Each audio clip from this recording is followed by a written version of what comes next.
BJP विपक्ष को परेशान करने के लिए किस हद तक जा सकती है, इसकी एक और बानगी देखने को मिली है। सरकार की तरफ से कांग्रेस को अपने 24 अकबर रोड वाले राष्ट्रीय मुख्यालय को खाली करने का नोटिस दिया गया है।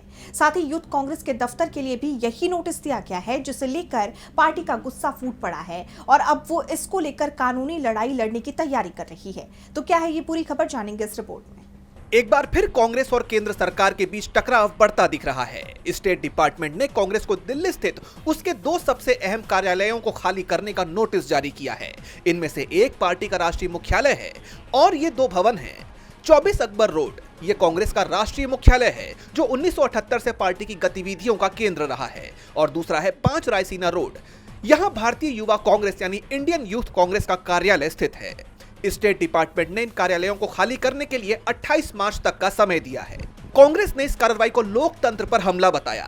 पार्टी के सांसद और वकील अभिषेक मनु सिंघवी ने सरकार के इस कदम पर कड़ा ऐतराज जताते हुए इसे पूरी तरह से अवैध और राजनीति से प्रेरित करार दिया है। उनका कहना है कि पार्टी इस नोटिस के खिलाफ चुप नहीं बैठेगी और उपलब्ध सभी कानूनी विकल्पों का इस्तेमाल करेगी।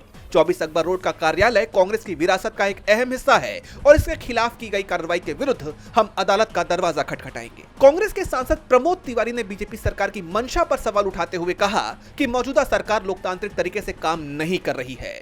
उन्होंने इस पूरी स्थिति को दुर्भाग्यपूर्ण बताया और कहा कि एक बार आधिकारिक नोटिस पूरी तरह से उनके पास पहुंच जाए तो पार्टी इस पर राजनीतिक रूप से विचार करेगी। उन्होंने संकेत दिया कि कांग्रेस इस लड़ाई को सड़क से लेकर सदन तक लड़ने के लिए तैयार है। ये 24 अकबर रोड 28 मार्च तक। देखिए, ये सरकार, भाजपा सरकार, लोकतांत्रिक सरकार नहीं है। दुखद है, दुर्भाग्यपूर्ण है। आने दीजिए नोटिस, हमको जब मिल जाएगी तो हम उस पर ऑलरेडी मिल चुका है। हम उस पर वैधानिक राजनीतिक रूप से विचार करके कार्रवाई करेंगे। भैया, वहीं पार्टी सांसद इमरान मसूद ने सरकार पर हमला बोलते हुए कहा कि बीजेपी को लगता है कि वो दबाव बनाकर कांग्रेस को खामोश कर सकते हैं, लेकिन उन्हें हमें डराने की कोशिश नहीं करनी चाहिए।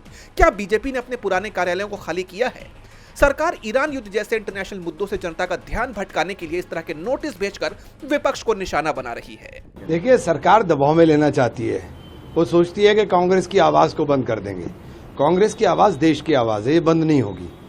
आप हमें डराने की कोशिश मत करें।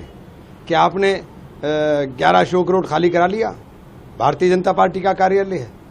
क्या पंथ मार्ग के ऊपर भारतीय जनता पार्टी का दिल्ली प्रदेश कार्यालय है, उसे खाली करा लिया? आप सारी तमाम जगहों के ऊपर अपने लोगों को गेस्ट अकोमोडेशन के नाम के ऊपर आपने इतनी फ्लैट्स और कोठियां दे रखी हैं, क्या उनको खाली करा लिया? जैसा आप जानते हैं कि कांग्रेस ने अपना मुख्य कामकाज पहले ही आईटीओ स्थित नए मुख्यालय यानी इंदिरा भवन में शिफ्ट कर लिया है। हालांकि 24 अकबर रोड का दफ्तर कांग्रेस के लिए ऐतिहासिक महत्व रखता है। पार्टी का मानना है कि यह परिसर उनकी विरासत का हिस्सा है। जानकारों और पार्टी नेताओं का मानना है कि इस नोटिस के बाद सत्ता पक्ष और विपक्ष के बीच टकराव और तेज हो सकता है। फिलहाल कांग्रेस इस मामले को लेकर कोर्ट जाने की तैयारी में है। अब इस मामले में आगे क्या होता है, ये तो देखना होगा। डीबी लाइव की रिपोर्ट।